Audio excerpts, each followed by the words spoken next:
Hey everyone, it's Diabetic Danica, and I figured since I did a video all about low blood sugar, I should probably do one on high blood sugar too.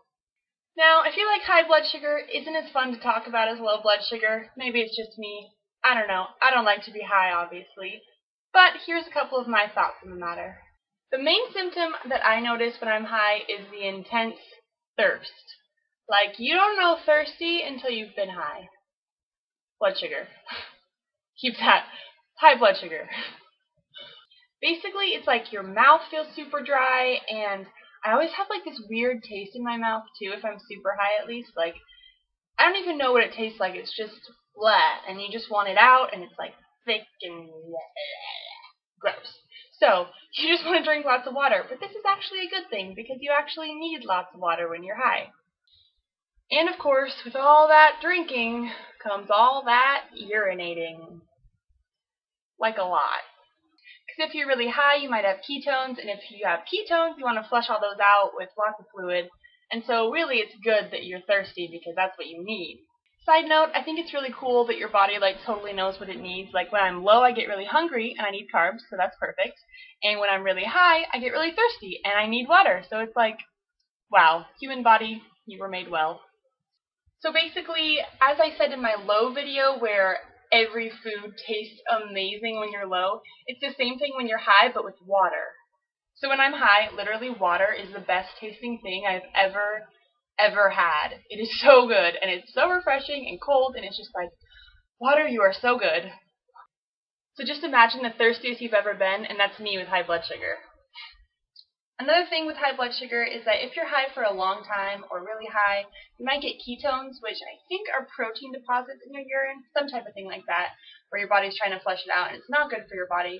And this happened to me recently. I think one of my sets went bad in the middle of the night, and so I woke up and I was like 300, and I realized I'd probably been that like for the whole night. And so I had like this weird stomach ache, and I don't know if you guys get these, but they're not like normal tummy aches. Like, it's not like your stomach's upset. It's like this weird dull pain thing, and I was also super nauseous, and so that was like major high blood sugar symptoms. So as I was getting ready for class, I just got this huge cup of water. I think it was like this big, and I just downed it like while I was getting ready, and obviously took some insulin, and it was taken care of and I was fine, but that is not a good feeling. On a similar note, lately I've been doing this thing because my sets haven't been working as good as they should. Sometimes they've been cutting out kind of early on me, like they haven't been lasting the whole 3 days. And so now here's this kind of routine thing that I do if that happens. So if I shoot up to like 300 something, and I think of all the possibilities, like did I guess for my carbs, like what else is going on, and if I can't have an explanation for it, and I know the insulin wasn't in weird temperatures or anything, then I assume it's my set. So what I've started doing is basically I just say forget it and I take a shot of insulin, like in a syringe. And I do this because I feel like it's the fastest way to make sure that I actually am getting my insulin. Because say I put a new set in and this one doesn't work, then that's going to be even longer that I'm high. And so I've started just, pulling it up, figuring out on my pump first so I know how much to give.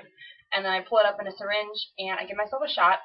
And then I change my set so that I have a new one in, take the old one out, and hopefully it works from there. And this has been really effective for me just to make sure that my number comes down right away, and then if that set is bad too, then I can work from there. But yeah, I think that's a good way to get your blood sugar down fast. And you all know that I love the pump, but I think that's the one negative thing is that your blood sugar can spike really fast because you only have short-acting insulin. There's no Lantus, there's no long-acting anything. So if something goes wrong and you're not getting your insulin, your number can shoot up to 300 fairly quickly. At least mine can. And I'll probably explain the whole why my sets aren't working in another video because I'm still kind of in the middle of figuring that out. But when I get it all figured out, I'll let you guys know. I kind of have an idea of what was going on because it's pretty much fixed now.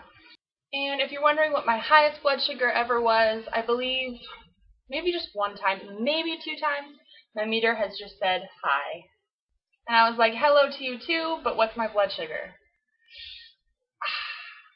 Not good.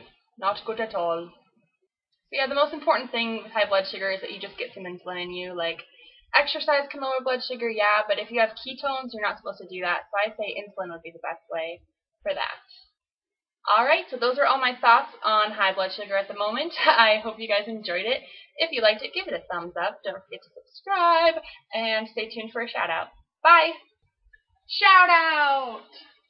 Today's shout out is for Grace Miller. Hello to you. And she actually has a blog about diabetes. It's called the Diabetes Journal. So if you want to go check that out, I'll put a link in the description. And then last but not least, I am going to be doing a video on diabetes in college, and I feel like this is a very broad video. Like, there's lots of ideas that I have, and I feel like it's going to be the longest video in the whole wide world. So if you have specific questions about college and diabetes, please leave them below, and I might answer your question in the video, because I feel like if I have some questions to go off of, it'll be more fine-tuned and more specific and more what you guys are interested in knowing about. So yeah, leave your questions about college below, because I am in college. You didn't know. Bye!